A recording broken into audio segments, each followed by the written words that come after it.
8. Quelle impression laissons-nous? Notre aptitude à faire l'œuvre de Dieu ne dépend pas tellement de nos paroles ni de nos actes, mais plutôt de ce qui émane de nous. Nous ne pouvons pas édifier les autres si nous disons une chose contredite par notre vie. Ce qui émane de nous mérite une importante considération. Nous disons souvent de telle ou telle personne qu'elle nous fait une bonne ou une mauvaise impression. D'où vient cette impression? Elle ne nous vient pas simplement de ses paroles, ni même de ses actions. Quelque chose de mystérieux s'exprime quand elle parle ou agit, et c'est cela qui nous communique cette impression. Notre caractéristique essentielle, voilà ce que les autres sentent chez nous. Si notre attendement n'a pas été discipliné, c'est naturellement par ce côté-là de notre personne que nous prendrons contact avec nos semblables. C'est ce trait qui les frappera. Si c'est notre vie affective qui est anormalement développée, si nous sommes froids ou trop expansifs, c'est de cela que les autres prennent note dans l'impression qu'ils garderont de nous. Quelle que soit notre caractéristique la plus forte, c'est elle, invariablement, qui se fera remarquer et impressionnera les autres. Nous sommes peut-être capables de contrôler nos paroles et nos actions, mais il nous est impossible de réprimer ce qui exprime notre nature. Ce que nous sommes, nous ne pouvons pas ne pas le révéler. 2 Rois 4 rend compte de la façon dont la Sunamite a reçu Élisée. Un jour, Élisée passait sur Sunem. Verset 8. Il y avait là une femme de distinction qui le pressa d'accepter à manger. Et toutes les fois qu'il passait, il se rendait chez elle pour manger. Elle dit à son mari, « Voici, je sais que cet homme qui passe toujours chez nous est un saint homme de Dieu. » Remarquez, Élisée n'a prêché aucun sermon et n'a accompli aucun miracle. Il n'a fait qu'entrer et manger chaque fois qu'il passait par là. À la façon dont il mangeait, la femme reconnut en lui un saint homme de Dieu. Voilà l'impression qu'Élisée faisait aux autres. C'est là une question que nous devrions nous poser. Quelle impression est-ce que je fais sur mes semblables? Que des fois nous avons souligné la nécessité pour notre homme extérieur d'être brisé. Si ce brisement n'est pas chose faite, ceux qui nous approchent subissent l'impact de notre homme extérieur. Chaque fois que nous sommes à leur présence, ils sont gênés par notre égoïsme ou notre orgueil, notre obstination, notre intelligence ou notre éloquence. Peut-être leur laissons-nous une impression favorable, mais Dieu y trouve-t-il son compte? Cette impression-là répondra-t-elle aux besoins de l'Église? Si Dieu n'y a pas son compte, et que l'Église n'en reçoive aucun profit, quelle que soit l'impression que nous laissions, elle n'a aucun effet positif. Bien-aimés, le but que Dieu poursuit exige que notre esprit soit libéré. Il le faut absolument pour l'accroissement de l'Église. Il est donc urgent que notre homme extérieur soit brisé. Sans ce brisement, notre esprit ne peut pas se manifester. Dans ces conditions, l'impression que nous ferons aux autres ne sera pas spirituelle. Supposez qu'un frère donne un message sur le Saint-Esprit.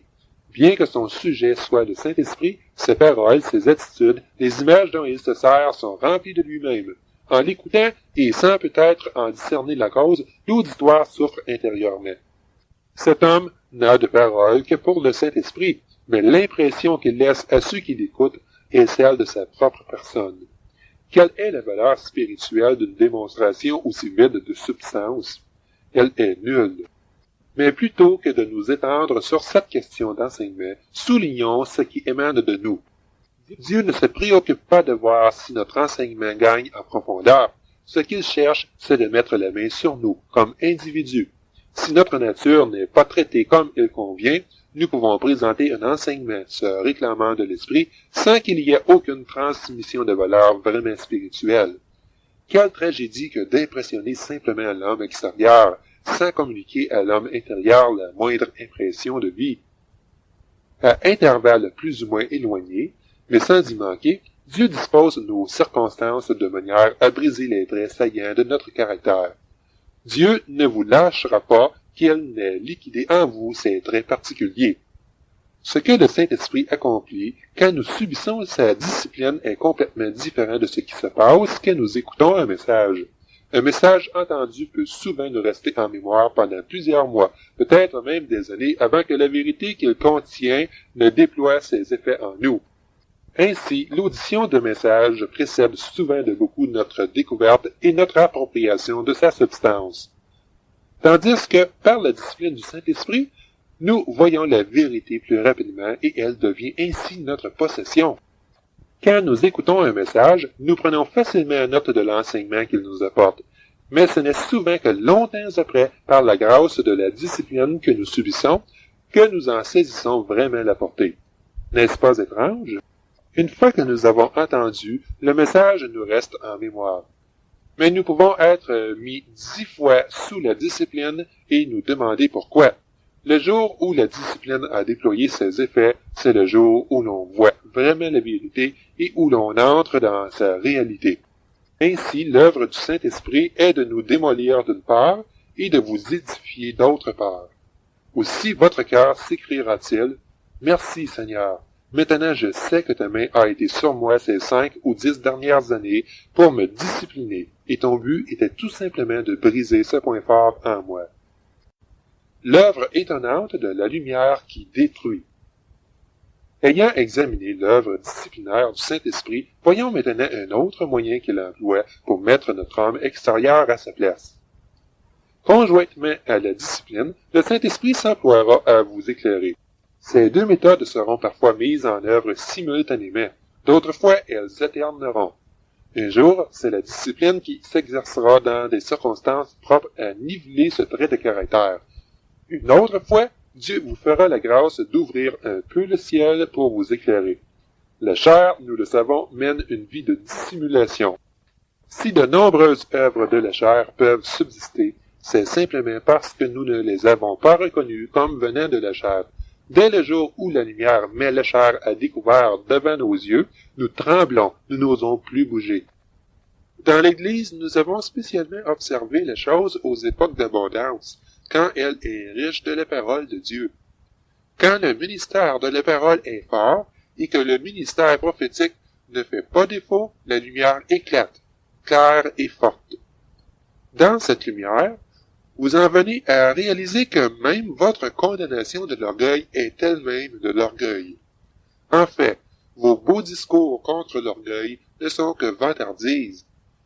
Ainsi, aussitôt que l'orgueil est mis en lumière, c'est plus fort que vous le dénoncez sans détour. Ah, c'est donc cela l'orgueil! Qu'il est répugnant! Quelle impureté!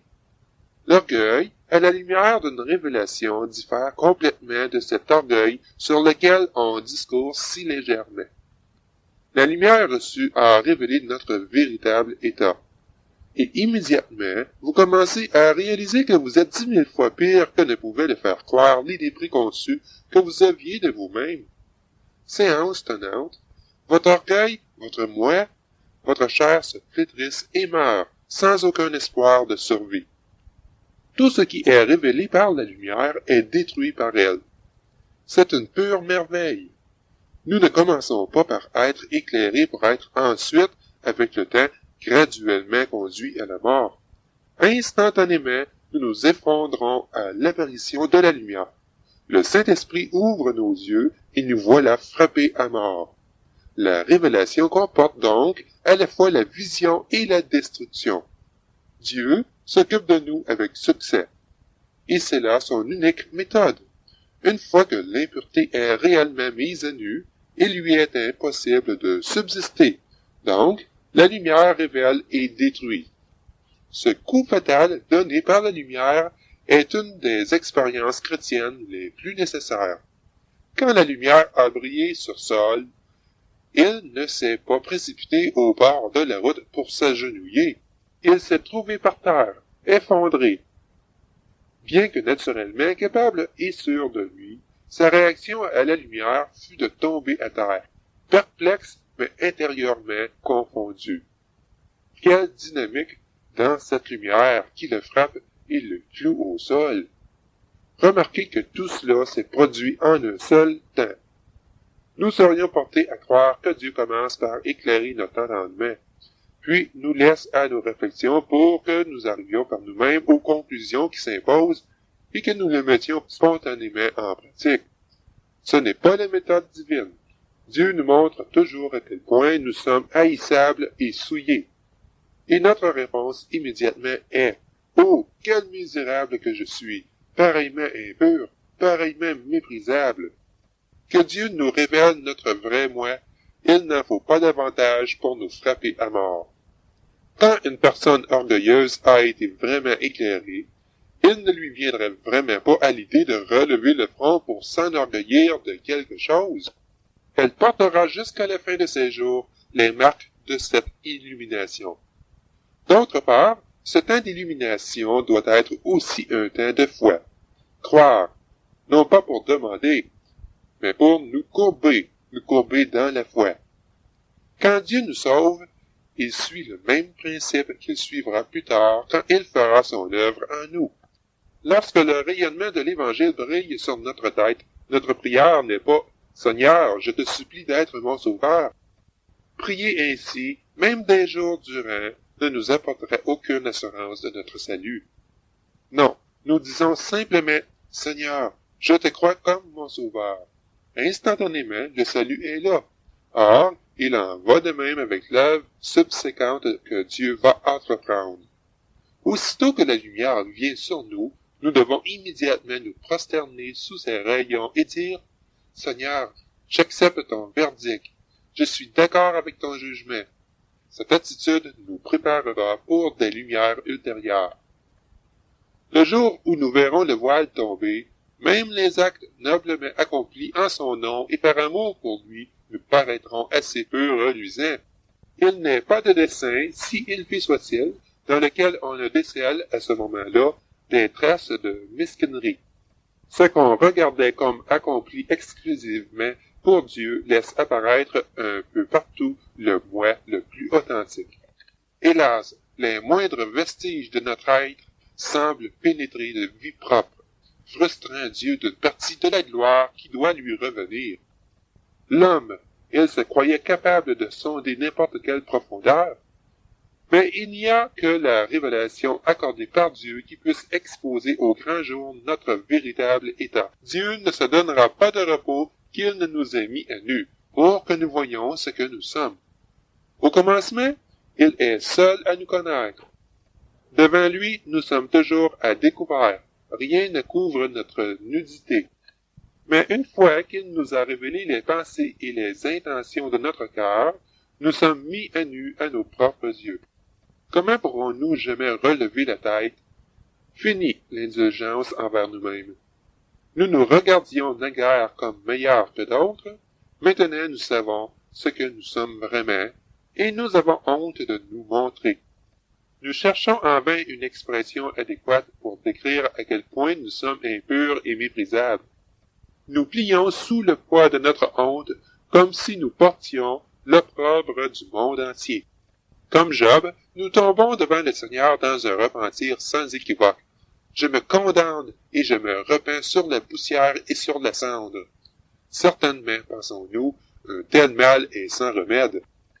Recevoir une telle lumière, se prendre pareillement en horreur, connaître une telle humiliation, subir une telle honte, faire preuve d'un tel repentir. Mais le point final a de longues années de servitude. Quand le Seigneur éclaire, il délivre. Être éclairé, c'est être délivré. Voir, c'est être libre. Ce n'est que par ce chemin que nous voyons notre chair mettre fin à son activité et que notre coquille extérieure est brisée. Comparaison entre discipline et révélation. Et maintenant, comparons un peu la discipline et la révélation du Saint-Esprit. La discipline du Saint-Esprit suit d'ordinaire un cours plus lent que la révélation. Ces interventions se renouvellent de loin en loin, peut-être pendant des années, avant que le point litigieux soit finalement réglé. En outre, cette discipline du Saint-Esprit existe souvent sans être alimentée par aucun ministère. Il n'en est pas ainsi de la révélation. Elle peut survenir rapidement en quelques jours ou même en quelques minutes. Sous la lumière de Dieu, vous verrez en un temps très court votre véritable état et à quel point vous êtes inutile. Souvent aussi, c'est le ministère exercé par la parole qui est l'occasion d'une révélation. C'est pour cela que la révélation du Saint-Esprit devient abondante quand l'Église est forte et que le ministère de la parole est riche. Mais que personne ne s'imagine qu'en l'absence de ce riche ministère et de cette révélation abondante, on est libre de vivre selon les normes de l'homme extérieur. Il est important de se souvenir que la discipline du Saint-Esprit n'a pas suspendu son activité. Si quelqu'un est privé, même pendant des années, du contact des autres croyants, la présence du Saint-Esprit avec lui représente l'assurance qu'il peut quand même parvenir à un état spirituel heureux aussi longtemps qu'il se montre sensible à la discipline de l'Esprit. Bien que la faiblesse de l'Église puisse être due à l'absence d'un ministère de la parole parmi ses membres, ils ne doivent s'en prendre qu'à eux-mêmes, s'ils ne tirent pas tout le profit possible de la discipline de l'Esprit. En outre, on ne saurait conclure leur défaillance que le Saint-Esprit n'a pas exercé ou n'exerce pas sa discipline sur eux. Ce qu'on peut plutôt conclure, c'est que les années de discipline sont restées sans effet. Bien que le Seigneur les ait châtiés à plusieurs reprises, ils n'ont pas discerné le sens de ce qui leur arrivait. Comme des chevaux obstinés ou des mulets sans intelligence, ils ne semblent pas pénétrer la pensée du Seigneur, même après des années de traitement. Quel dommage! Il n'y a qu'une conclusion à tirer. La discipline de l'esprit a beau s'exercer sur une grande échelle et déployer ses effets dans de nombreuses vies, ceux qui reconnaissent la main du Seigneur dans cette discipline sont vraiment rares. Combien souvent, quand Dieu agit, nous ne voyons que la main de l'homme. C'est absolument faux. Notre attitude devrait être celle du psalmiste. Je suis resté muet, je n'ai pas ouvert la bouche, car c'est toi qui avais agi. Psaume 39:10. Nous avons à nous souvenir que c'est Dieu qui nous traite. Ce n'est pas notre frère, ni notre sœur, ni qui que ce soit d'autre. Depuis des années que le Seigneur nous tient sous discipline, au lieu de reconnaître sa main, avons-nous mis la faute sur les autres ou sur le destin? Souvenons-nous que pour nous, tout est mesuré par Dieu. Il y a dans notre caractère un trait particulier qui paraît intraitable. Mais Dieu en aura raison. Et dans ce but, il a d'avance déterminé les mesures disciplinaires qu'il appliquera et le moment où il les mettra en œuvre. Il a mesuré leur rigueur et leurs limites. Quand il appesantit sa main sur nous pour mettre en pièces cet homme extérieur irréductible, oh, qu'il veuille nous accorder la grâce de le comprendre, de reconnaître la signification des coups dont il nous frappe. Tant que le Seigneur n'est pas arrivé à ses fins dans cette affaire, il est impossible à notre esprit de s'épancher librement vers nos semblables. Sérieusement, nous prions pour que l'Église puisse connaître Dieu comme elle ne l'a encore jamais connu et pour que ses enfants portent toujours plus de fruits pour lui. Le Seigneur tient à nous amener à une position forte. Il faut pour cela non seulement que notre message évangélique et notre enseignement soient corrects, mais que nous le soyons nous-mêmes dans notre personne. Et la question cruciale sera celle-ci. Dieu peut-il être pleinement manifesté par notre esprit? Quand l'esprit est libéré, il pourvoit aux besoins du monde. Aucune œuvre n'est plus importante ou plus radicale que celle-là. Rien ne peut la remplacer. Le Seigneur n'est pas préoccupé de votre enseignement ou de vos sermons autant qu'il l'est de l'impression que vous donnez. Qu'est-ce qui émane de vous? Là réside la suprême pierre de touche. Est-ce par votre personnalité ou par celle du Seigneur que vous impressionnez vos semblables? Les mettez-vous en contact avec votre enseignement ou avec votre Seigneur? C'est une question vraiment vitale, car c'est ce qui détermine la valeur de toute votre activité et de toute l'œuvre que vous accomplissez. Bien-aimés, soyez bien certains que le Seigneur prête beaucoup plus d'attention à ce qui sort de votre vie intérieure qu'à ce qui sort de votre bouche. N'oubliez pas qu'à chaque contact que vous établissez avec quelqu'un, quelque chose émane de vous, de votre personne ou de celle de Dieu, de votre homme extérieur ou de votre esprit. Enfin, je vous pose une dernière question. Quand vous êtes debout devant vos semblables, qu'est-ce donc qu'ils sentent jaillir de vous? De peur que nous ne soyons trop prompts à répondre, Souvenons-nous qu'à cette question fondamentale, il ne peut être donné de réponse de juste que dans sa lumière.